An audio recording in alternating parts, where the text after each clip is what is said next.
নিৰ্বাচনী সভা আৰু কেইবাটাও পৰিয়াল কেইবাগৰাকীও কংগ্ৰেছ সদস্য আমাৰ বিজেপি যোগদান কৰিলে আৰু একেধৰণে আজি বামুণবাৰী গাঁৱৰ ৰাইজৰ মাজতো এই নিৰ্বাচনী সভাখন অনুষ্ঠিত হ'ল আৰু ইয়াতো কেইবাগৰাকীও জ্যেষ্ঠ কংগ্ৰেছ কৰ্মী বিশেষকৈ এই গাঁৱৰ এগৰাকী সৰ্বৰাহী যুৱক গাজীউৰ ৰহমান তেওঁ আমাৰ দলত যোগদান কৰিলে আৰু ইয়াতে প্ৰায় 100গৰাকীমান কংগ্ৰেছ দলৰ কাৰ্যকৰ্তা আজি দলত যোগদান কৰিলে।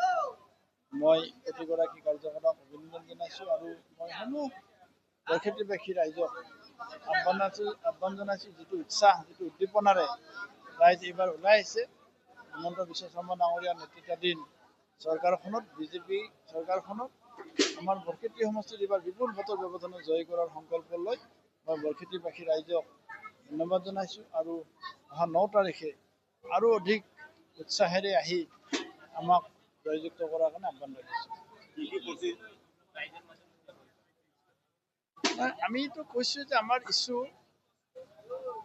বৰক্ষেত্ৰীৰ সাৰ্বজনীন উন্নয়ন, বৰক্ষেত্ৰীৰ যুৱ সমাজৰ স্ব-নিয়োজন, তেওঁলোকক স্বাৱলম্বী কৰি বৰক্ষেত্ৰীৰ যুৱক যুৱতীসকলক আত্মসংস্থাপন দিয়া, বৰক্ষেত্ৰীৰ মাজত ভাতৃত্ববোধ বজাই ৰাখি বৰক্ষেত্ৰীৰ ৰাইজৰ উন্নয়ন সাধন কৰা আৰু বৰক্ষেত্ৰীৰ আমাৰ গৰীব কৃষক শ্ৰমিক এইসকলৰ সুবিধাৰ্থেও আমি বিভিন্ন আলোচনা বিলোচনা কৰি আছোঁ। এই ধৰণে চৰকাৰৰ যি কল্যাণকামী আঁচনি আছে সেই আঁচনিৰ জৰিয়তে ৰাইজক আমি সকাহ দিয়া, এইবিলাকে আমাৰ মূল ইছ্যু।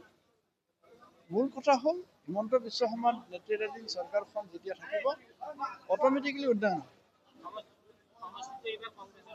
কংগ্ৰেছৰ দখলত আছিল সেইটো বৰক্ষেত্ৰীবাসীৰ কাৰণে দুৰ্ভাগ্য, কাৰণ যোৱা 5টা বছৰ বৰক্ষেত্ৰীবাসী ৰাইজে সমষ্টিত বিধায়ক জিকাই দিয়াৰ পিছত আজিলৈকে বিধায়কক নেদেখিলে আৰু এতিয়া তাৰ মানে শুধৰণি বৰক্ষেত্ৰীবাসী ৰাইজে কৰিব।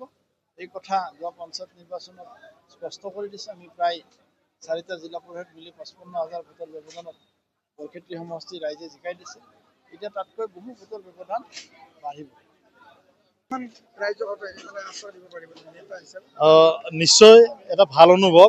আচলতে বিজেপিত আহি গম পাইছোঁ বিজেপিৰ পৰিয়ালটো কিমান ডাঙৰ আৰু বিজেপি আচলতে অসমৰ যে উন্নতি বিচাৰে, আচলতে ভাৰতীয় জনতা পাৰ্টি আমাৰ দেশখনক যে এখন শক্তিশালী গোটেই পৃথিৱীৰ ভিতৰতে এখন শক্তিশালী দেশ কৰিব বিচাৰে, হিমন্ত বিশ্ব দেৱে যে আমাৰ অসমখনক এখন উন্নত ৰাষ্ট্ৰ এখন উন্নত ৰাজ্য কৰিব বিচাৰে, উন্নত 5খন ৰাজ্যৰ ভিতৰত এখন কৰিব বিচাৰে, এয়া ভাৰতীয় জনতা পাৰ্টিৰ ভিতৰত আহিলেহে আপুনি গম পাব। আমাৰ এই মুছলমান প্ৰধান অঞ্চল, এই অঞ্চলটোত আজি সকলো ডেকা চামে আজি ভাৰতীয় জনতা পাৰ্টিৰ প্ৰতি আকৃষ্ট হৈ ওলাই আহিছে আৰু লগতে দুখ প্ৰকাশ কৰিছে। যোৱা 5 বছৰ আমি এনে এজন অকৰ্মণ্য বিধায়ক পালোঁ আৰু এজন কামোৰ মানুহক আমি বহাই থৈ দিব লগা হ'ল। আমাৰ গোটেই মানুহখিনিয়ে দুখ প্ৰকাশ কৰিছে। গতিকে আমাৰ বৰক্ষেত্ৰীৰ মানুহে এইবাৰ ভুল নকৰে। নাৰায়ণ ডেকা দেৱক এইবাৰ গোটেই ডেকা চাম ওলাই আহিছে। নাৰায়ণ ডেকাই ভোট পাব কেৱল চৰ অঞ্চলত ভোট পাব।